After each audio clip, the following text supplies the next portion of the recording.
Good afternoon, everyone. Thank you so much for joining us today on the Cordon Bleu Paris culinary virtual journey to South Africa. We are here today at the South African residence, and we're going to do a live culinary demonstration that will be orchestrated by Chef Scott as well as Chef Sydney.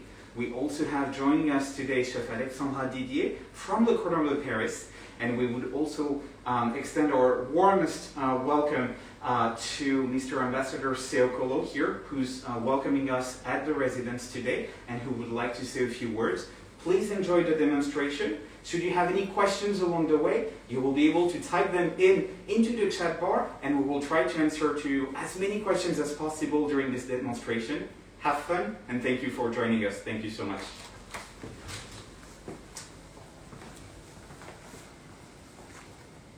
Thank you, Philip. Good afternoon. My name is Tebogo Seokolo, Ambassador of South Africa to France. I am pleased to be hosting you today here at the official residence of the Ambassador. We thank Le Cordon Bleu, an internationally renowned gastronomy and hospitality management institute based here in Paris, for inviting us to partner with them in showcasing our country, South Africa. Le Cordon Bleu has dedicated this week to presenting our country to its diverse and wide audience through its social media platforms. They showed promotional videos about our country's politics, economy, development, people, and culture. Today we will take you through the South African culinary experience that I hope will entice you to visit our warm and beautiful country.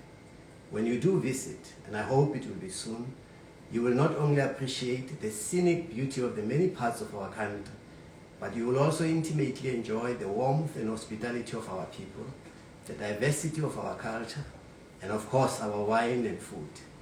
I thank our two chefs from South Africa, Chef Scott on my left, who is the head chef at Jan's restaurant in Nice, and Chef Sydney from South Africa, accompanied by Chef Alexandra, of course, from Le Cordon Bleu, who will give you a glimpse or snapshot of what you will experience in South Africa.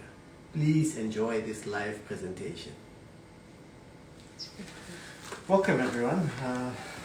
Thank you, Mr. Ambassador, for having me in your home, and thank you, Le Cordon Bleu. I've only heard really good things about the school, and it is such a pleasure to be here right now cooking South African food for everyone. My name is Scott Armstrong. I'm head chef at Restaurant Jan, which is based in Côte d'Azur, Nice. We specialize in South African food mixed with French techniques, so we go through all this brilliant food there for the customers, where we had to adapt to their taste of the Europeans and all the customers coming in, so it's such a pleasure to be here. But joining me is also Chef Sydney, who I'll let him introduce himself to Instagram. Hi everyone, I'm Chef Sydney from South Africa.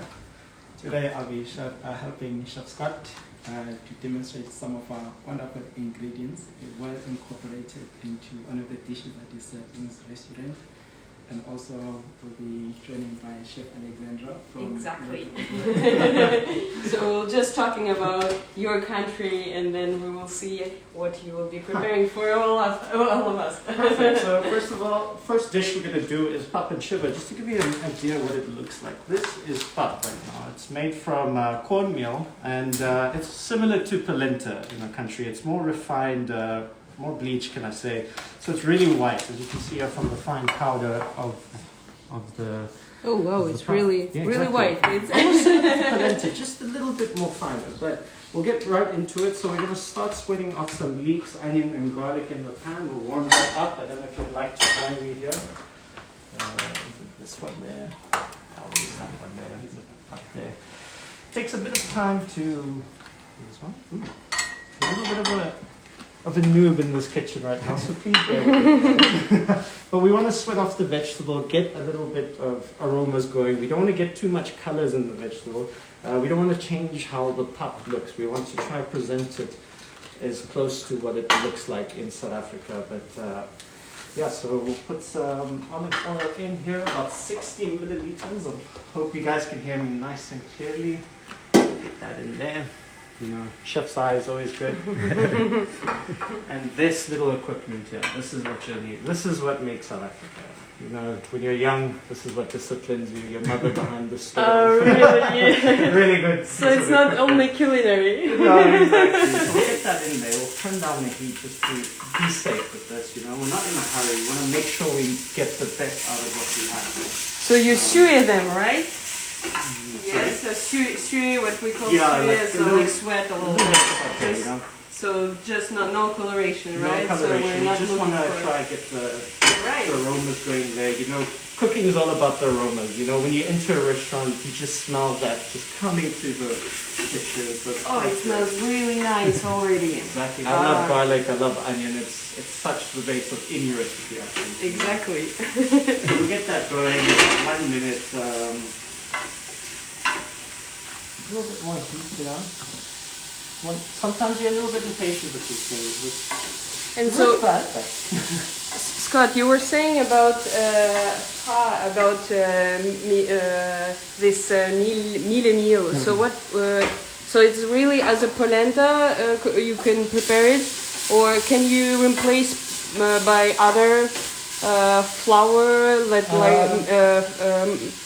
corn flour, white one? I wouldn't replace it with corn flour. I think corn flour is more of a thickener at the moment. This is more a staple in South Africa. Okay. So this is what you can get this at any store. You know, it's very easily. It's easy to find, Exactly. right? Really Okay. accessible. And one thing that I think all pap buyers have noticed is you never, a proper South African, if you haven't found this broken in your sack. It's always everywhere. It's such a delight. So once we get that sweated, we'll add a liter of milk. Is it special milk or just Just like regular? Just Okay. regular milk. Okay. We'll get that going there. And so is the cream also. We want to bring this up to a boil before we add our pap salt. Just bump up the heat just a little bit there. Cream. And so you have to bring it to the boil. To the boil, right? and then you Alright. add your pap. I'm just going to add a bit of seasoning to this. It's always best to start seasoning at the start also. That's where you bring out all the different elements, the tastes and stuff like that. A little bit of cracked pepper. And this is pepper what you have, like Just normal black pepper yeah, would do. okay. But as I can see, there is a lot of them. So Different like peppercorn, not just white one, like wine. five of them. Just a variety of peppers. Okay, is it a special pepper in your country that you would use?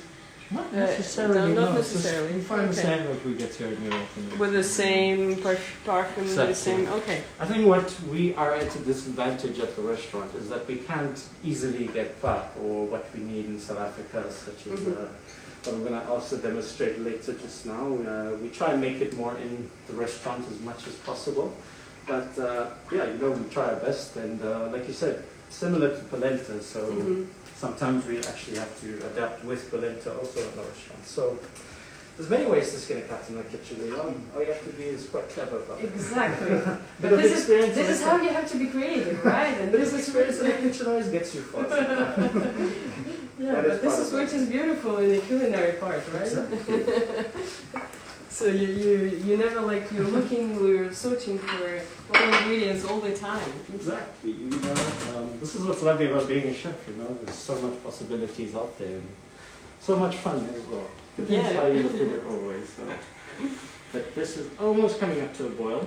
Then we're going to add our pap, and then Chef Sydney will have a look at it for us. It does need a bit of attention. It does stick to the pot at the bottom. It's very starchy, so you got to give it a bit of attention. You need maybe add a bit more cream here and there. Okay. Just to kind of lighten it up. We want a smooth pap. So there's different variations in pap. We've got, you can make like a little porridge kind of type, which is more for breakfast, you know, nice and smooth. We usually eat it with sugar or milk, nice and creamy, So it's just more like a sweet. porridge. Yeah. And then you get like kreml pap, which is more like stiff pap, which you can eat with your relish, like what I'm making the shiba, which is a nice rich tomato sauce from South Africa. There's different variations like chakalaka, where it's more chunky with different things in. So that's the kind of variation I'm making today. But we just like to invite the guests in Europe to show them what shiba really is, you know. Even though it's just a tomato sauce, it's our tomato. It's basically what you will normally cook when you're doing a braai. We call it a braai roll. It's kind of like a barbecue. A lot of people know it's a barbecue. So what's a braai exactly? A braai, it's when we cook a lot of meat with a lot of gravies. Something that we do mostly on Heritage Day. It actually brings communities together. All right. So there's no South African without a braai. Okay. So you take braai. So like when you were born, you know this like your second word. Exactly. They know how to make a braai. Alright. As soon as you're out, they've already put you next to the braai. Okay, and so like how is it usually? It's like metal thing with a fire inside. How is it? There's different ways to make a braai. Some people usually take an oil drum and poke a little few holes at the bottom for the air ventilations, and they fill the charcoal over.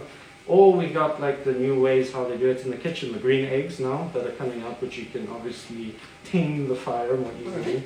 So there's different ways we can do a braai, and you know, like even just a normal bonfire on the floor, you go just put a little grill on top, some few sticks on the side, then you're done. It's exactly, very easy. And I wouldn't recommend that to everyone. Please don't go try that. It's more done openly outside. Okay, outside, yeah, of course. So, and which sort of meat usually you will be prepared on braai? Okay, we have our specialty sausage, which is called boerewors. Okay. Which is the main protein on our braai. It has to be on a braai.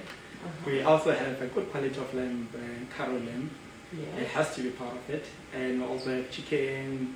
You can also add fish, but it's more protein grilled separately, and then just enjoy it. We normally put it in one big plate, and then everyone just grabs a piece and enjoy.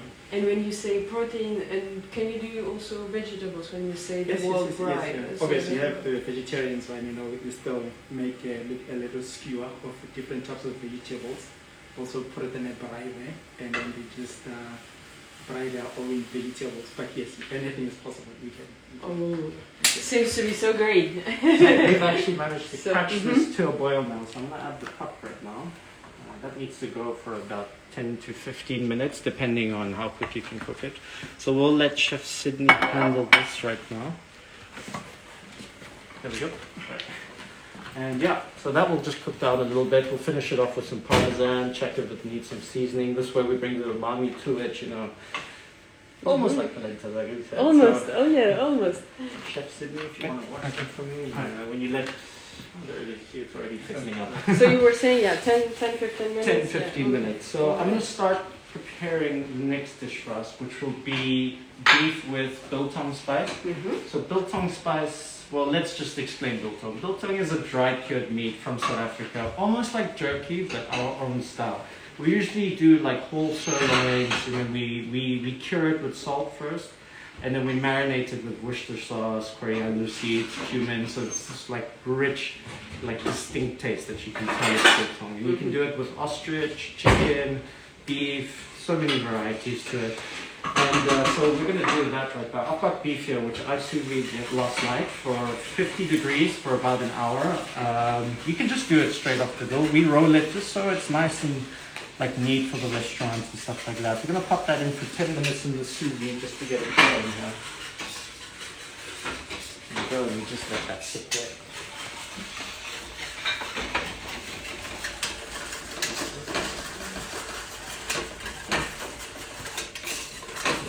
The next thing we're going to do is we're going to fry our vegetables. We've got cauliflower that's fluoresced, more like turned, basically some Parisian gnocchi, which is a variation of gnocchi, not made from potatoes but from flour, made like choux pastry basically. So you obviously cook out your liquid, and then you add your flour in, stir it till it's cooked out, add eggs, and then as you type it out, cut it, blanch it, and we'll pan fry it. And flour, just regular one, or was it another flour? We use more cake flour for it. We like cake flour, more like finer flour, you know, something more. And so after that, you give it a shape, just this small one, right? Like what you do with traditional gnocchi. Mm-hmm. Oh, wonderful. And there is some herbs? We put fresh herbs through it, just so you know when you get that bite. Like a little surprise in your mouth. So we'll do Wow. You will tell us at the end. I will. I'll let you guys can jump in here. I'll try opening it up. Also, what we did is we took the cauliflower offcuts that we made from the forest. We made a puree, which you can see in the recipe. Is it on the Cordon Bleu? Exactly. That's right. We made some barley risotto, which you do just like normal risotto, but this time with barley. So split up some onion, some garlic, a bit of white wine to deglaze, and then you add, after you obviously toasted your rice there, and then you add some wine to deglaze, and then just cook it up with some veg stock, and we'll finish it off with some cauliflower puree. This is to show you that we don't waste anything in the kitchen, anything's possible. Exactly. We like to be efficient and obviously not waste the planet's resources. Exactly. So which is good. And so you mixed the risotto, which is pre-cooked a little bit, right? There's many ways to obviously get ahead in the kitchen. You don't want to cook it too much. You just want to just get before the al dente point, and then you just want to finish it off for service before obviously serving it. Oh, it's hot in this kitchen. So I'll just put a little bit of oil. Just pass me the oil, please. So how is it our... It's kind of Alright. Seems to be a nice texture already. If you want to have a look here closely.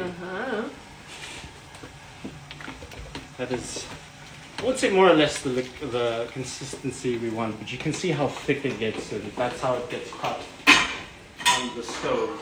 So you just want to be very careful with that when you're cooking it at home. A little bit of cream to this. On the stove here. And this is one of your really like family dish also, This is or what your brings- mom, for example, preparing when you were Exactly. in That's why right? it brings people together in terms of the bride, where we all sit around the bride. Not one person's cooking the meat, everyone's cooking the meat. And I'll show you actually the little cup will serve it. It's called a poiki. It's like a little three-legged cast iron thing that we usually cook on a braai as well. So you just put it directly on the stove and it cooks the cup for you, or you can do stews in it, whatever you want to. So it all depends what you need. So Chef, sorry to interrupt, but Chef Scott, we have a question. In terms of the pap/the meal, what would be the best alternative? Because we have people watching us, of course, from France, and they're looking into an alternative for it. So an alternative would be polenta, or you can actually go to the Asian stores. What I find best is this, it looks like polenta, it's called, I can't quite remember the name, but it's almost like polenta, but it's more from Mexico. That's what I found mostly similar to it. So, but polenta is a good alternative to it, so if anyone wants to, they can go get that from the store and just make it similar to it. And I'm just frying this up a little bit here. So you just color them a little. Just color the base a little bit. Just want to heat it up just a little bit. A little bit of seasoning. Remember, seasoning from the beginning is always best. And you just pre-cooked, right? It's been blanched. Yeah, blanched. Okay. So that's kind of the color you'd like to get there. Nice and golden. Exactly. Wonderful. I'll just pop that on the side there. Here's my fingers, guys. And so your risotto, you just continue just to taking a little bit, Just slowly. I'll put that just when low it's ready, temperature. so All right. just get myself ready for when we have to start plating this in. There we go. That one's got nice color. Chef Sydney, how our potpourri pop? How is it? Come along. It's nice and creamy. How you know it's done? It's like your consistency that you wish. It's a sixth sense. No, we'll show you. It takes a little bit of time. Okay. You want to try to cut out the lumps as much as possible. And we'll put it through the blender just to get it smooth. We'll put it into a siphon gun, which is a pluma gun also. Get it more aerated for the customers, you know, a nice mouthfeel, kind of coats the whole mouth. Yeah, so you're looking after that. You will add some other techniques So Exactly. something that comes from your country and that you learn after with the other techniques so you can use it, right? Exactly. I mean, well, this was generally used at a bar, but not anymore. It's more in kitchens these days. So I'll It take smells so well. So you have, and then after that you just finishing the risotto, right? That's right. We'll finish it off like a traditional risotto, some freshly chopped thyme, some parmesan as well. Just check the seasoning, and then it should be ready to go.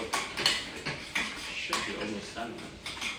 Wait, but I'll start off the gnocchi so long, and then it should be about 10 minutes for the beef actually come out. I don't want to use too much oil. I don't want to drown it in the oil. So we'll let that go just a little bit there.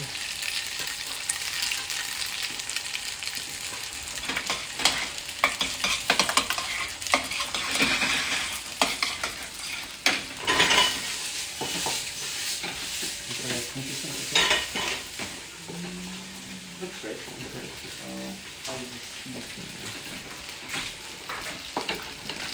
And so the gnocchi, you're just looking for a golden coloration, the same. Exactly. So we'll finish at the top with a bit of parmesan. A bit. Just a lot. bit. It's never Just enough. a bit. It's never It's enough. never enough. We Do got you it. have some cheese, other cheese? So you choose Parmigiano here, but is there other cheese in South Africa maybe? We do Boerenkaas, which is similar to that as well. More creamy, I wouldn't say more creamy, more like, In terms of flavor, will it be more not very strong or not? With some fruits, vacuum or less more dry? mature, shall we Mature, say. There we go. alright. It's more softer, mature, and everything like that, so quite great. This done now. That's right in there. And I think it should be ready also, so I'll just crank up the heat here. Want a nice hot pan for that beef. You want to give it a nice sear. Obviously, because it's been in the sous vide, you don't want to cook it more than what it needs to. You just want to get the nice color. What the sous vide does is it actually, how am I going to put this? It makes it more consistent in the restaurant. You know, obviously, the consistent temperature you're always cooking at, and then you just want to give it that nice color at the end, like what you usually do with beef. I'll just put this here to be ready. And this is like you really have to stay near it, right? You It's can't really just a lot of work. put it to cook and do something else. You like really have to mix all the time. Well, it starts burning in the bottom, and you don't want that. And then it's just it will taste like it's been smoked. Oh. And also because of the creamy Parmesan cheese, so you don't want to stick at the bottom. And so, if I'm a tourist and I come to South Africa, what you would say if I recommend, for example, a pub? I will have different pubs, right? It depends in which part of South Africa am I, right? That is true. Like Sydney has a different culture. He's Zulu, whereas me I'm more like Afrikaner kind of side.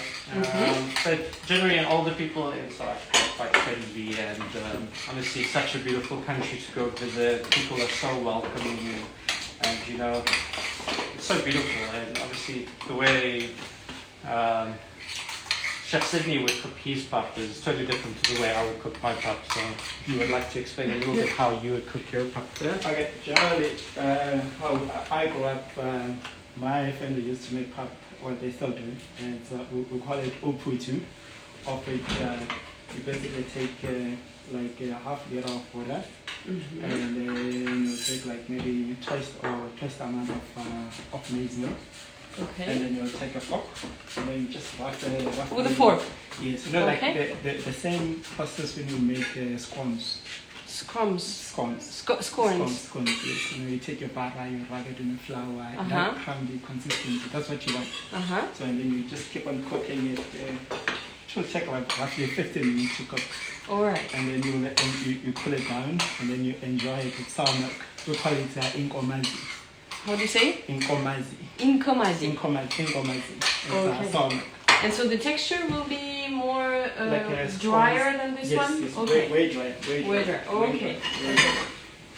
And can you serve it also salty and a little bit with a sugar? Or Some people like to put it with sugar, but we always say no to sugar. You know, it's nice. But you can always season your water first with salt.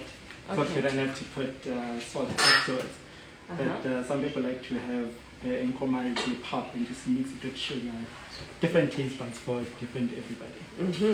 But also salty, right? Yes, not too salty, just nice seasoned. Nice, of course.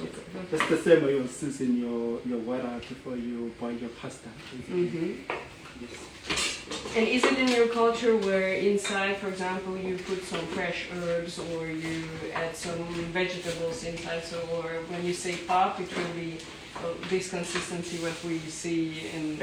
You don't actually put the vegetables in the pot. You make the pop the traditional way, and then you have your side of vegetables, your side of meat, because you want to and you have all them separate. The heritage recipe. Okay. Just have like different bowls with different ingredients, and then you start digging in once everything is cooked nicely. Interesting.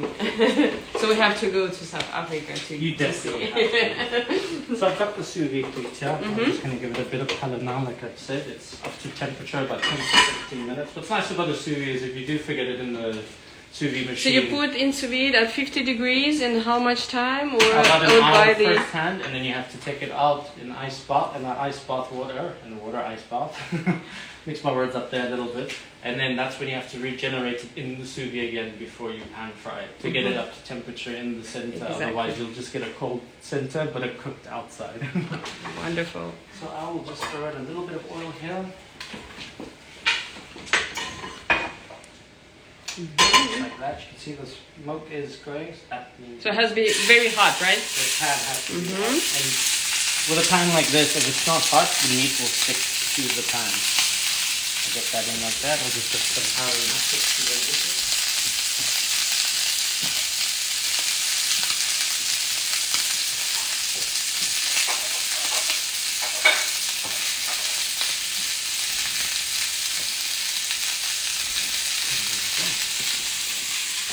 You just want to get the color on the four sides of the meat. Get that going.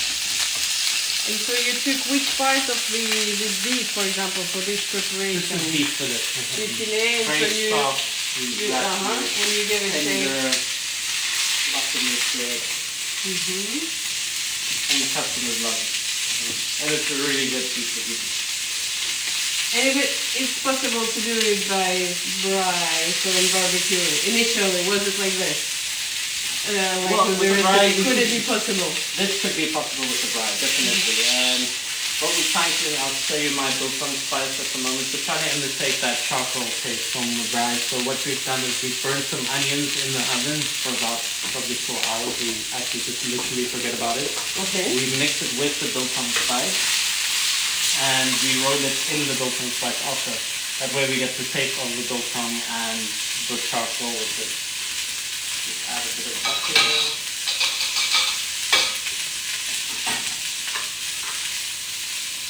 There we go. So we're going to nappy a little bit more. Just some nice aromatics going in the pan here. Some thyme, rosemary, the cinnamon lights and garlic. This way we're going to nappy it now so it gets an overall heat to it.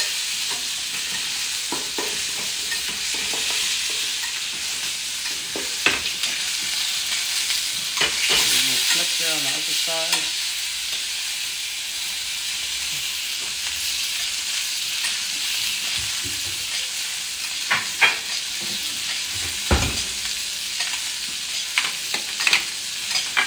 There we go.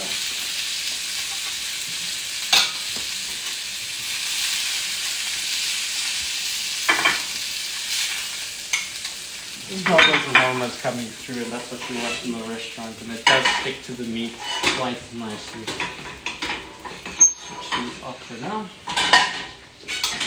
Bring this over to the side. We let it sit for about 2 minutes before we start playing around.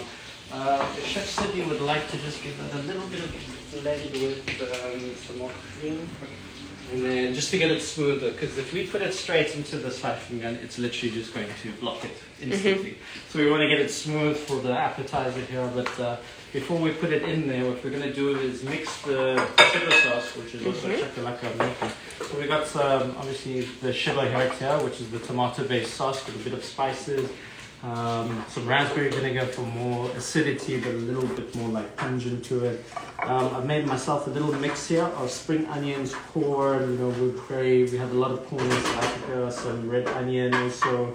A little bit of chili as well for that surprise bite to it. We'll add that to our bowl here. Very nice color of all of it, huh? That's what our country is as well. Very beautiful and colorful people, just like our food. I'll give that a little bit of mix just to get. Look at it, that's really already like so colorful with a lot of. And which spices, for example, when you say some spices? Paprika and cayenne would be more what we go for, and yeah, that's about it. I'll just add that into here. Just add about how much we need. Oh wow. It's a nice little radish to go with what we're having. And generously. You go generously. We want it to be nice and moist, how we say, and yeah. It's a generous cuisine, right? Exactly. We like to eat a lot. We obviously love our food, and obviously food brings us together, and we love to share it. A little bit more. It was not generous enough. Exactly. I feel a bit skimpy shared. I feel a bit embarrassed by it, but So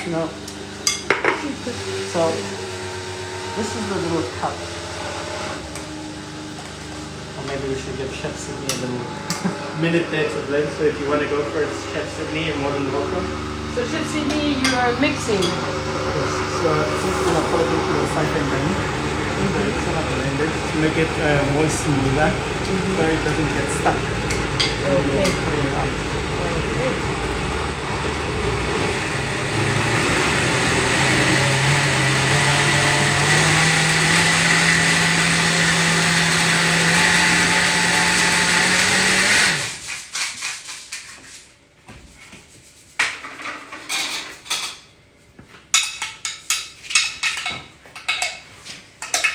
So it's more smooth. Yes, more smooth.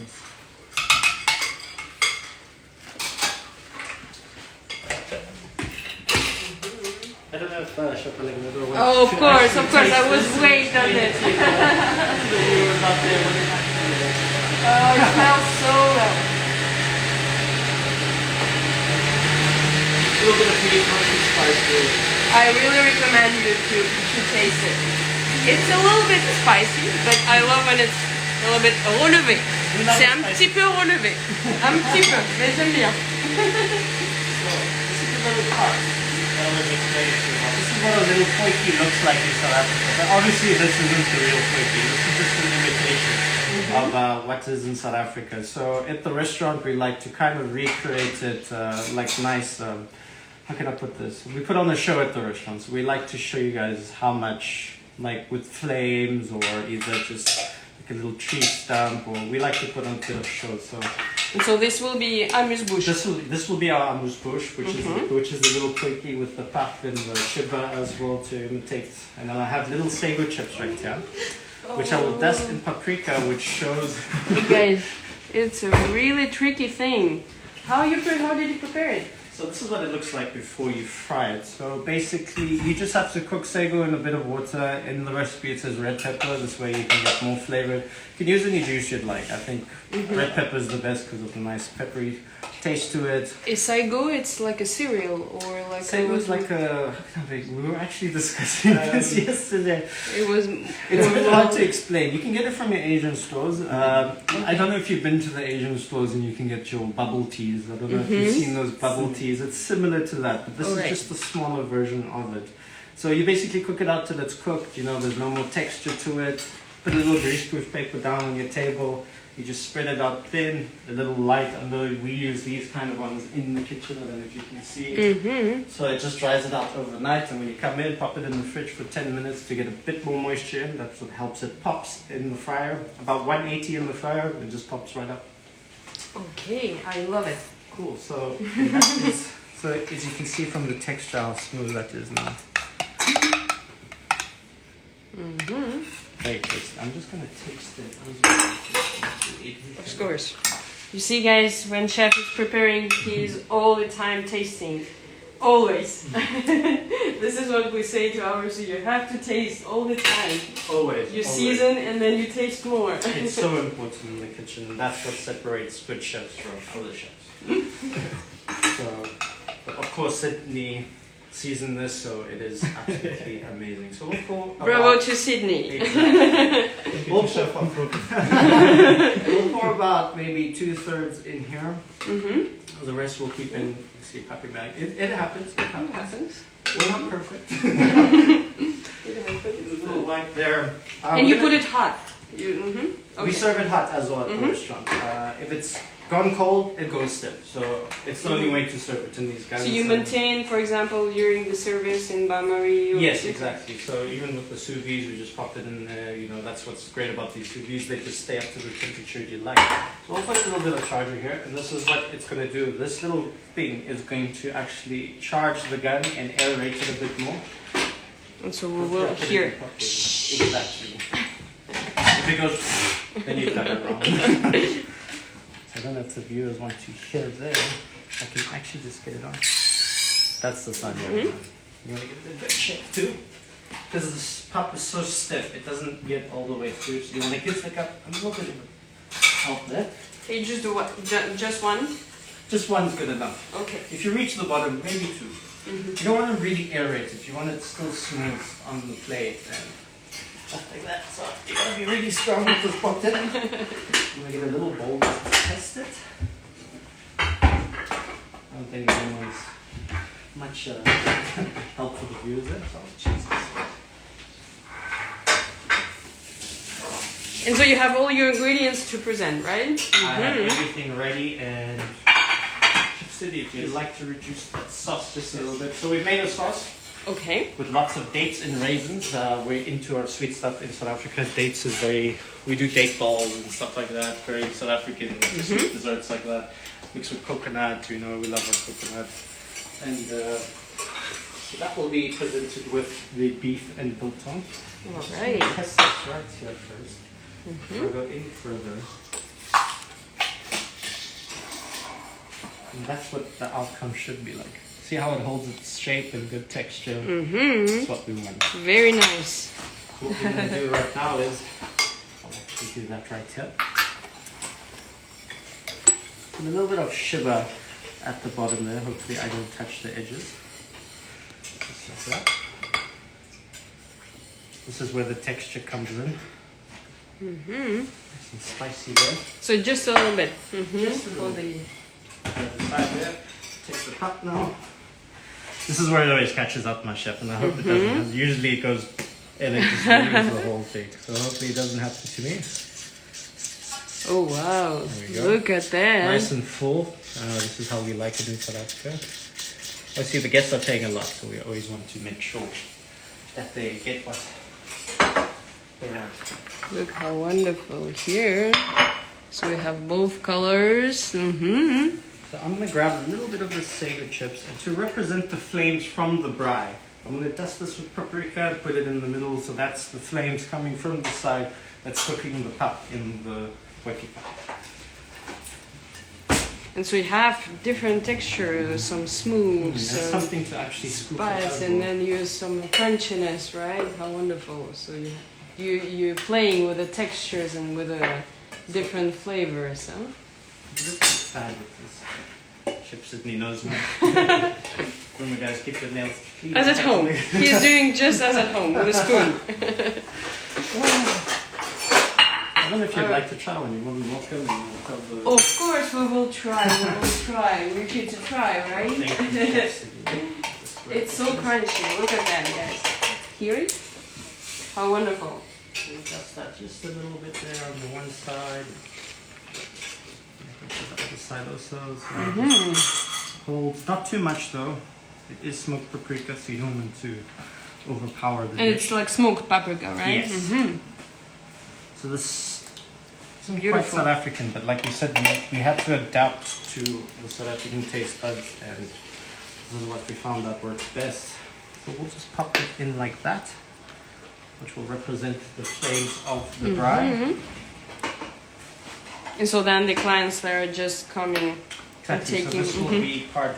We serve this as one of the snacks in South Africa, where we also do a biltong lamington, where we dry out the biltong ourselves in the restaurant, and we make it like a little lamington, which is nice and crunchy in the center, and you get the nice, umami taste from the biltong. And that is your Beautiful. cup and sugar served from the restaurant right there. Beautiful. Bravo for this. We'll put it on the side here. Usually comes with a little plate with a. Look at that. Put it on. Now I'll clean my section just a little bit here before I get started on the next. Beautiful. Bravo, Chef Scott, for this already, huh? See, It's so beautiful, so beautiful. And so you continue then, with the. So I'm continuing now with the second and last dish of the evening. I'm not sure if there's any questions that came up on the chat while I'm busy with this. What, no? No? Means you're very, very much clear, huh? You explain it well, you explain all details, which is important. No, I'm not very used to this, so this is a Okay. little bit more thinning, but it'll be fine. So we've got some pickled turnip over here, some nice roasted beetroot. Well, not roasted actually. We sous vide it in the restaurant as well for about 10 hours in the sous vide bag at about 65 degrees. And what's nice about it is that we mix it with raspberry vinegars, and the juices from the skin is such a nice dressing afterwards, which we also use on a Juice. dish. Yeah, it's a dressing for one of our dishes called baboti, which is also a very traditional dish in South Africa. It's more like a curry, egg bake kind of thing, where we serve a little salad on top, where we make a little tot from that. This is our burnt onion dust / biltong spice, where it's mixed cumin, burnt onion. You can smell like the toast. Oh, it's really like cumin, very, very strong in cumin. Cumin, coriander, a bit of sesame seeds as well. And Just for the the oil, black natural. color will come from the seven The black color is coming from the burnt onion. burnt onion. Yes. Oh, It's actually a very good thing to do in kitchens. You know when you're like offcuts from like your normal veg and stuff? Throw it over a fire, burn it, and there's your ash. You know, no wasting it. Don't tell it too much to our students, because if not, we will have some They're gonna make it as variation. an excuse. It's not an excuse, guys. We did it on purpose. Alright. It was actually really funny. You because- still watch on it. It was actually really funny because we bought this new smoke machine for one of our dining rooms, and we do cheeses there, but we also have like a kitchen there where we do preparations, but not too much. It's more like a secondary kitchen for us. But one of the guys put the smoke machine on, and we had burnt onion going in the oven.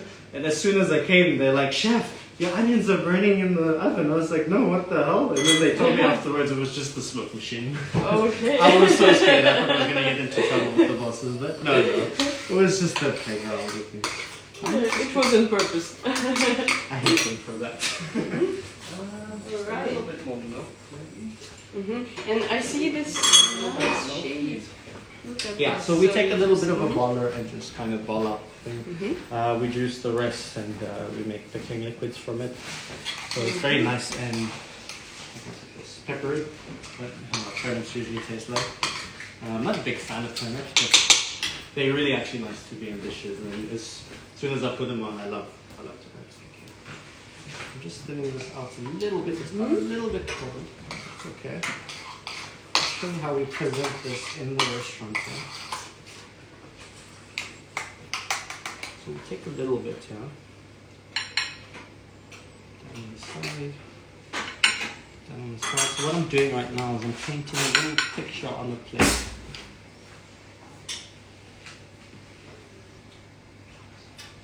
I'm not usually this slow in the restaurant. There's usually 2 or 3 of us on the path. This is how we manage to keep the food warm for our customers.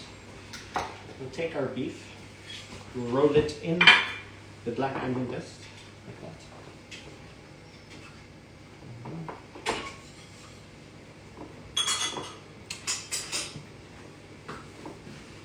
That's the one done. I think we only do need the one. I'll slice the onion just in case. This is the tricky part though. So we obviously want to keep the center clean without also getting onion there. So we've gotten into trouble a lot. So it's really. Especially just put it there, that's perfect. So we're gonna have to clean the knife every time we slice. Yes, we know that. There is some preparation in French cuisine that will be like this. No matter what you do, you have to always clean it. Exactly. Yeah. And very sharp knife. I Exactly, suppose. that always helps. One done. See how it always comes out medium rare, that's what we want in the restaurant. Oh, look at that. Oh, beautiful. So you have this nice crust. And it's very strong in flavor when it smells to be really, yes, and cumin. But Very, is it... very strong, but this is South African flavor for you. We love strong tastes. And, this is what we had to adapt in in Europe as well. Obviously the taste of the food. Some people, they actually said the original biltong spice was a bit too strong for them, so we had to change that. And to adapt, yes. Exactly. With different culture, different tastes. Makes it a bit different, but it makes it very exciting as well. You learn lots of ways of how to. You have to innovate, right? The black always gets everywhere and doesn't really help for kids. We'll do 3 right there. Just like that. Which is beautiful. It's you have all these contrasts of colors all together. What do now is dry my hands before getting on the plate. Don't want to get any water on the plate. Put a beetroot everywhere. Some sliced beetroots as well, which we've just pickled in hot syrup, just so it cooks just a little bit. Now you just want to find those empty spaces, fill them up really nicely. To do the same here also. Forgot that I'm doing 2 plates. Clearly getting old, guys. Beautiful.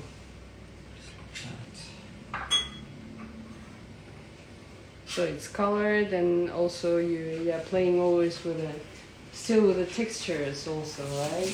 Make sure you wash your hands before touching it. It's always the worst. We've always figured that out also. And you have some acidity, right, with the turnips that you add. So play on like all the 5 different like flavors: sweet, salty, savory, sour. There we go. So we'll take our beautiful fried cauliflower, pop it there.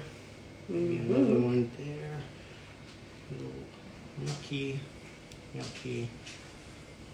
This is what we're similarly doing with our new dessert at the restaurant. We are trying to use the plate more as a canvas and playing with lots of different flavors at the moment. Do that. It's done. I think there's something else. Conte too. So this we just grate finely. You take a little cutter, you bake it at 180 for 10 minutes. You take it out, it sets, you cut it with a little cutter and you place it back on the sheet. You bake it for 180 again for 10 minutes and it comes out nice and crispy. Oh, Just place that it around seems there. to be. We hear it even. Yeah, and gives you a bit yellow color on the plate, and so. And with lots of flavors. I feel like one more thing. Not enough colors. I think it is way too many times. So much is already. Look at that. Nice and clean. And also you have so the creamy from pearl Risotto, exactly. and Everything you have- kind of ties in together. The sauce will come in with the sweetness also. And which also you should do is put a little bit of Malden salt on top. Of that course, brings out of the course. meat. Like the last touch of the chef. What will be the last touch of the chef? This is what I was looking for, sweet potato puree. Give it a little bit Of course, you see. More I contrast. told you we missed some. It's another color. This is to fill up the rest of the plate, a bit of substance as well, brings that out, and it fills up the gap as well. Lovely. These will be really, really rich in flavors It and kind of ties in spices. the flavor as and- well. You know, Look at that! Spicy. It's almost like a palette of artists. and a little bit of parsley. So different shapes, different cooking, different sizing, different spices. A lot of effort goes into this plate. This is what I love about We my can see Culinary that. chefs. And They- generous, always in generosity, huh? This is us South Africans. We love to share our food. A little bit messy here. A little bit upset with myself. That's okay. This is a pressure of the chef, always. And we'll finish it off with a little bit of sauce here. I don't know if you want to look. And Nice a and last touch. glossy. Nice sweet taste. We'll just kind of go around there. All random. Just like that. Generously. We actually do this tableside at the restaurant. And this is the show we put on. And that's it, guys. The main course, which is a beef fillet rolled in tongas. How wonderful! It smells so nice with the sauce coming at the end. It's If you gorgeous. work here, just guys, bravo to our chef. Thank you so much. Look at that.